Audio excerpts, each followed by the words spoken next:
এখন দিনৰ ভগ্নশালীত পোহনীয়া জীৱ-জন্তুৰ লগত একেলগে থাকে পূৰ্ণ খুমডুমৰ জিতু ভূঞা সপৰিয়াল।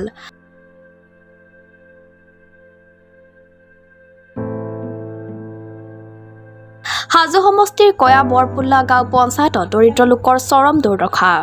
কামৰূপ জিলাৰ হাজো সমষ্টিৰ অন্তৰ্গত কয়া বৰপুল্লা গাঁও পঞ্চায়তৰ অধীনস্থ পূৰ্ণ খুমডুম গাঁৱৰ জিতু ভূঞা আজি পৰ্যন্ত এটি প্ৰধানমন্ত্ৰী আৱাস যোজনাৰ ঘৰ পাবলৈ সক্ষম নহ'ল। বৰ্তমান এখন ভগ্নদিনশালীত পোহনীয়া জীৱ-জন্তুৰ লগতে একেলগে থাকে জিতুৰ পৰিয়াল। দেখিলে সকলো লোকৰে পুতৌ উপজিব। তাতেই ৰান্ধে তাতেই খায়। 2 কণমানি পুত্ৰৰ পঢ়া-শুনাকে আদি কৰি সকলো কাম টিনৰ উৰুখা চালিখনতেই চলে। এসময়ত দিন হাজিৰা কৰিছিল পৰিয়ালৰ একমাত্ৰ উপাৰ্জনকাৰী জিতুই। কিন্তু দুৰ্ভাগ্যই লগ নেৰা জিতু এদিন গছৰ পৰা পৰি অকামিলা হৈ পৰিছিল যদিও বৰ্তমান সামান্য সুস্থ হৈ কাম বন কৰিব লৈছে। এনেহেন লোকক চৰকাৰী প্ৰতিনিধিয়ে এটি প্ৰধানমন্ত্ৰী আৱাস যোজনাৰ গৃহ দিব নোৱাৰাটো চৰকাৰৰ অক্ষমতাৰ পৰিচয় নহয়নে বাৰু? এতিয়া প্ৰশ্ন হয় কিহৰ বাবে এটি প্ৰধানমন্ত্ৰী আৱাস যোজনাৰ গৃহ পোৱা নাই পূৰ্ণ খুমডুমৰ দুৰ্ভগীয়া জিতু ভূঞাই। জনপ্ৰতিনিধিক আবেদন জনায়ো পোৱা নাই এটি প্ৰধানমন্ত্ৰী আৱাস যোজনাৰ গৃহ। কণমানি পুত্ৰৰো আক্ষেপ এটা ভাল ঘৰৰ অভাৱত বৰষুণ পৰি তিতিছে কিতাপ পত্ৰ। সঁচাকৈ উক্ত পৰিয়ালটোৰ প্ৰতি অকণমান দয়া উপজীৱনে জনপ্ৰতিনিধি তথা নেতা পানী নেতাৰ।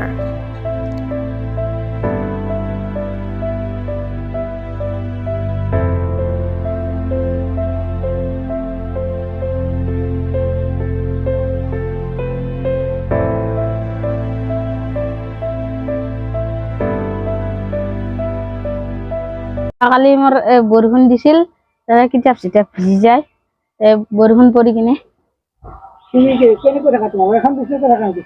এখন বিচনাতে থাকো।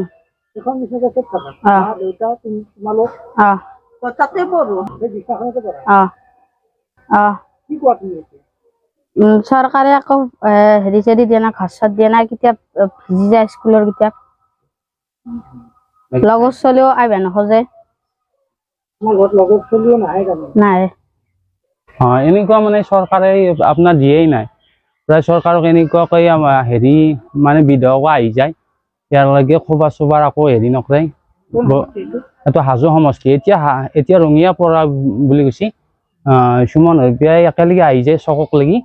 এই তথাপি হেৰি নাই যে মই মাতো বাইদেউক, পঞ্চায়ত কয়া বৰপুল্লা পঞ্চায়ত একেলগে মাতো বোলে বাইদেউ আহক মোৰ চোতালত এবাৰ আহি চাওক, আকৌ দিব নালাগে এবাৰ আহি চাওক।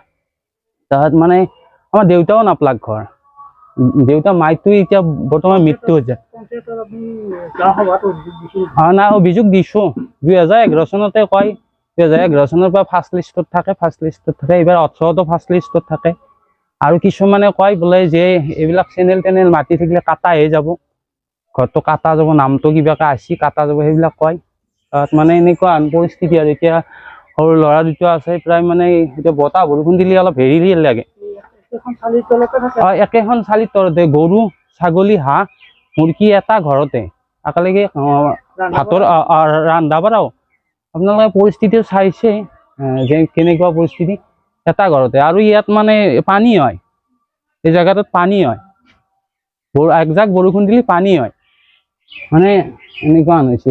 বাকী মই আগতে হেৰি হাজিৰা কামলা কৰিছিলো, এতিয়াতো হাজিৰা কামলাও কৰিব নোৱাৰো। মই গাছৰ পৰা পৰি প্ৰায় মানে হেৰি আনিছো, বেমাৰী আনিছো, মাজৰ হাড় একডাল ফাটা আছে।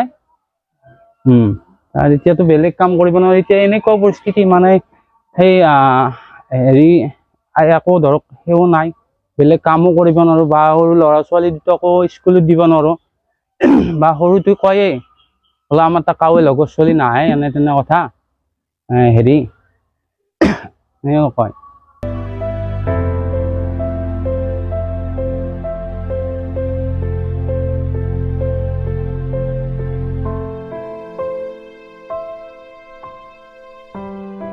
নিউজ ডেস্ক ৰিপোৰ্ট, আসাম পত্ৰিকা 97।